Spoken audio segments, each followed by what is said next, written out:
Hi everyone, today's book review is about this book called Shantaram, written by Gregory David Roberts.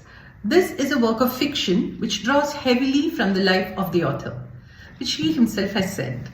So first let me tell you the skeleton of the story. For those who do not know what it is, then I will tell you what I did not like about the book. I will tell you first what I liked about the book. Then I'll tell you what I did not like about the book. But all in all, it was a disappointment for me.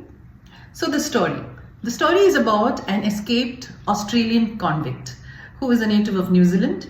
He escapes from a prison in Australia and he's on the run. He lands up in Mumbai and he falls in love with the place.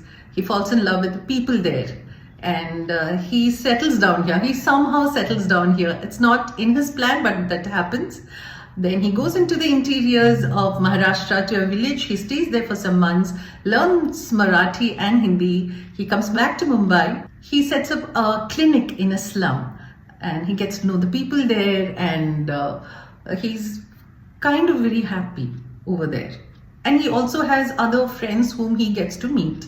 Then Shantaram goes on. He lands up in jail in Mumbai. Then he comes out of it and then he dives headlong into the criminal underworld of Mumbai. After that, he goes to Afghanistan. And after that, I'm not going to tell you because that will spoil the ending of the book. It is 933 pages long. Initially, I loved it. I loved what I was reading. And this is a unabashed, unapologetic love letter to Mumbai. You will love the Mumbai that Shantaram is showing you and you will love the chaos. We know the chaos and the color and the spirit of the people of Mumbai, and that's exactly what he shows. And I loved it. I loved the people that he was featuring and the people who come into his life. He said, when he's in the slums, and I think that was the best part for me because I felt he was most natural when he was speaking about them. He was giving a lot of time to those characters there. I felt invested in them. And Prabhakar is one of my favorite characters, is my favorite character actually in the book. Then what happens? So this is all that I liked about the book. Okay, I loved the beginning. I loved these characters that he brings. What I did not like was too many characters. There are so many characters that after some time you just do not feel invested in them. You are not moved by what happens to them. And also there is the philosophy of life. The author, he philosophizes a lot or philosophizes a lot.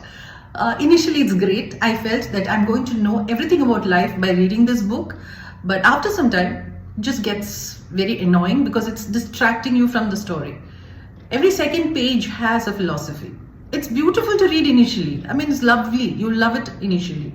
Then you'll be like, or rather, I was like, okay, can I please get on with the story? And also the metaphors. Good Lord, so many metaphors. So these are the things which made me have a disconnect with the story. So there are these other two main characters, okay? There is Abdul Khadir, who is a crime lord, and then there is Kala, who is a Swiss American. And this is happening in the 80s in Mumbai, okay? These are the two main pillars of the book, I feel, because all the protagonist's actions are dictated by what these two people want from him. So after some time, I found that too a bit tedious. And the characters are two-dimensional. You don't know too much about them, and by then the next character has come. And also I feel that it is too long. If this maybe had been shortened by around 300-400 pages, I might have been more invested in it. I felt there is too much of everything. And that diluted the book for me, that diluted the story for me. But this is not the popular opinion. Most of the people, a majority of the people who have read it have loved it. I mean, not even liked it, they have loved it. This is purely my personal opinion and what I felt about this book. So there is a sequel to this which I will not be reading because I didn't like the way this was written. Again, I'm telling you, this is an unpopular opinion. This is my opinion. So in spite of this, if you feel like reading it, do go and check it out. Shantaram by Gregory David Roberts. So till we meet again for the next video, bye-bye.